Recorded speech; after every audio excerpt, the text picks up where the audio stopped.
So, mga ka-farm, mga ka-goaties, ito po yung binili nating castrator, yung banding castrator, yung tawag daw dito. Ito yung tinatawag ng illustrator, parang tire na ito. Dito po nilalagay yung rubber na pang ano natin, pang kapon, pang castrate sa ating mga kambing. So kahapon po mga ka-agri ay nag-start tayo. Dalawang kambing ko po yung naka-straight namin. At yung dalawa na rin ay kay Ma'am Che. Hindi na namin binidyo kasi ayaw na nila sanang ipakita. Hindi naman kasi umiiyak yung kambing. Okay lang naman yung kanilang kalagayan. So yung i-try ko po ay yung sa dalawa kong kambing na nasa 4 months old na nga. So yung sa kanya 3 months old, explain lang natin mamaya ano ba yung magiging diferensya pag ganun na yung age ng mga kambing. So nabili po natin ito sa Shopee. Pinag-Shopee na lang natin kasi hindi natin mahanap-hanap kung saan mabili. Nabili lang po natin ito, isang illustrator at saka 20 pirasong rubber na banding niya. Ay nabili po natin ng 320 pesos. 320. Parang ganun, 320 o 330 pesos. Ganun lang po yung nabili natin. So, hindi na tayo makakabili ulit nitong illustrator. Ito na lang pag mayroon pa na tayong more na gagawa ng project ng pag-castrate po ng kambing. Bakit ba? Explain po natin kasi napakalaki po kasi ng diferensya pag na-castrate po kasi yung ating mga kambing. So yun po, i-check po natin yung ating nakastraight kahapon nandito. Ito po siya, oh. Yan po si El Poge, baka magiging El Pangit na yan. Second day niya po ngayon, second day. At ito yung naging karagayan na. Yan po, oh. Yan na po yung itsura niya, kung paano natin ginawa yan. Wag mong nako nagsasabay ka dito sa pagbibideo ko. Malapit ka ng mga anak Yung ginawa po natin bago yan hindi po siya basta-basta tawag dun mga castrate kasi nga malaki na yung kanyang scrotum, bayag. Saan ka pupunta? Kinakausap pa kita So dapat dalawa kayo, dalawang tao ang kailangan po mga kagri.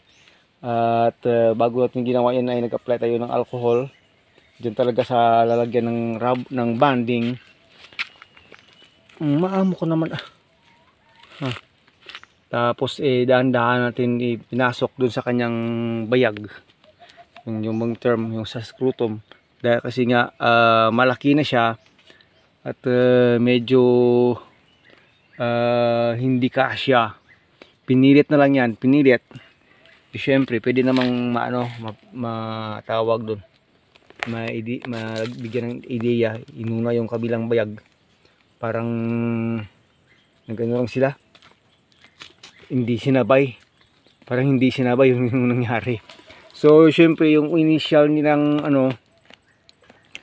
feeling, so umpisa parang okay lang, baliwala lang, yun lang, ganoon po. At saka nag-spray tayo ng one spray dyan, para hindi dadapuan ng mga langaw sakasakali. Kasi ngayon second day niya, dahil bagong lagay, naninibago po talaga. Hindi naman ito umiiyak, pero yung si El Toro na magiging El Capon yun yung medyo umiiyak-iyak konti kasi talagang naninibago. Kasi po ito kasi sila sumasampa na sa mga babae. Sumasampa na po sila sa mga babae kasi nga upgraded na po ito. Upgrade din ito si El Pogi. Dahil ayaw ko silang ibenta ng mga aga. Kasi dati yung ginagawa natin, ayaw naming magamit sila sa mga nag-hit dito kasi may bago na kaming back dito na medyo may lahi. Kaya ayaw naming masira yung genetic program daw, genetic program. Kaya yan, sinabi namin pag hindi na bigyan ng lunas, binenta. Kaya ginagawa namin dati, nagbebenta talaga kami sa kanila pag ganitong mga edad na nila na nag-uumpisa na silang sumampa. Kasi sila yung masyadong malakas sa sampahan. Kasi mataas pa yung nila sa native. breed nila sa native. Kaya sabi ko, hindi tayo makapagpera ng malaki dito pag ganito kakaliliit pa lang binibenta na. So binigyan natin ng pansin kung paano ba yan mabigyan ng solusyon ng problema. So sa ating panunood ng mga vlog, okay kaya, safe kaya, dahil nakapag-training na rin si Ma'am Che, yun po. Nag-umpisa kami kahapon, dalawa sa akin dito ganito nakalaki, pero kay Ma'am Che mas maliit dito. Mas okay pag mga 2 months old, yun talaga yung pinakamaganda niyang edad, mga ka-goat, na mag-banding sa ating mga bakling. Hindi nila sado pansin yung hindi magandang situation. Pero ano lang naman, passive lang naman po. Ngayong umaga nang binuksan ko sila mula doon sa loob ng goat house ay okay na sila. Parang baliwala na, gaya nito. Parang baliwala lang, okay lang, ganun po. Pero sa kahapon, almost mga 2 oras na hindi sila tawag doon, hindi sila mapakali kasi pati po yung pagkain iniwanan. Pero ngayong umaga nakita ko doon sa feeder nila, kinain naman nila yung kanilang mga kumpay. So masasabi natin na tagumpay yung ating experiment sa kanila. Parang experiment na nga pala talaga nangyari, no? So yun mga ka-agri, ang sabi sa atin, mostly ito ay nagtatagal ng hanggang 1 linggo or more than 1 week pa itong malalagang yung kanyang bayag. So we will see. Kasi pangalawang araw pa lang ngayon, Sabado, kahapon Friday, ito po, second day pa lang. Ayan po, parang namumula-mula na. Ibig sabihin hindi na nagsisirculate yung dugo doon sa loob ng kanyang bayag. So may ilang araw pa ay medyo daw yan, parang magda-dry na lang daw yan. Yan yung sabi, pero hindi pa natin kasi na-experience. Yung araw okay na sila, parang wala lang nang nangyari.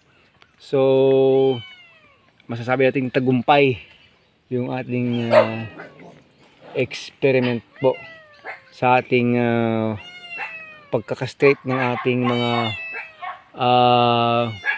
backling. Sa research po natin, ito kasi yung pinaka-safe daw, imbis na mag-open wound, mag-open castration tayo, yung may nakita tayo kinakat yan dito sa dulo at talagang kinukuha yung 2 bayag dun sa loob. At ayun, wala na, hindi na naman tinatahi, ini-sprayan na lang ng wound spray. Pero syempre masakit po yun kasi direct incision po yun, masakit po yun. So yung ayaw natin ganun yung ma-experience ng kambing. Pero siyempre madali lang, after 1 hour or 1 hour and a half, tapos na yung isa. Isa atin ang bilis lang wala pang 1 minuto, 2 minuto, tapos na yung isang kambing. Paglalagay ng rubber band dyan So yun po mga ka-agri, masaya tayo na i-share sa inyo yung nagiging effect sa kanila. Siyempre sa umpisa po medyo naano rin ako, baka kasi mamamatay yung kambing. Hindi naman hindi naman pala yun lang pala, passive lang pala yung pakiramdam nilang hindi maganda. After 2 hours 3 hours wala na. Kaya ngayong umaga masaya po tayo kasi kahapon ng mga 12 noon natin yung ginawa, ayaw nang kumain ng kumpay. Pero ngayong umaga malakas na po sila. Yung isa hindi pa nakauwi, andun pa yung yata sa taas kasi matayog yun, mamasyal sa kabundukan. Yung term na matayog. Kayo na bahala, kahit malayo hanggang saan. Habang iba dito ay umuwi na. Dito kasi yung pinaka maginaw na area sa aming goat farm, mini goat farm, pag ganitong mainit na yung panahon, 10:30 in the morning na, summer pa naman. So itong isa nating kambing, 3 weeks siguro yung mga anak na rin to, 3 weeks. Aabutin ito ng tawag dun, 3 weeks. So yun po mga ka-agri, may umiyak na tuta dun kasi nanganak yung isa naming aso dito, hindi alam kung saan nanganak, baka yan yung tuta niya.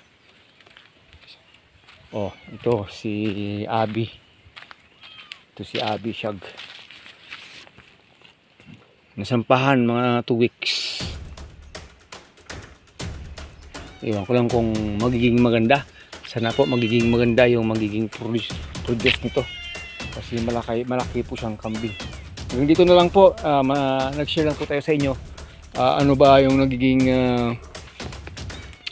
effect, ano ba yung result ng ating pagkakastraight kahapon kasama ni Ma'am Che at saka ni Sir Agri and Adventures. Hanggang sa muli, maraming salamat.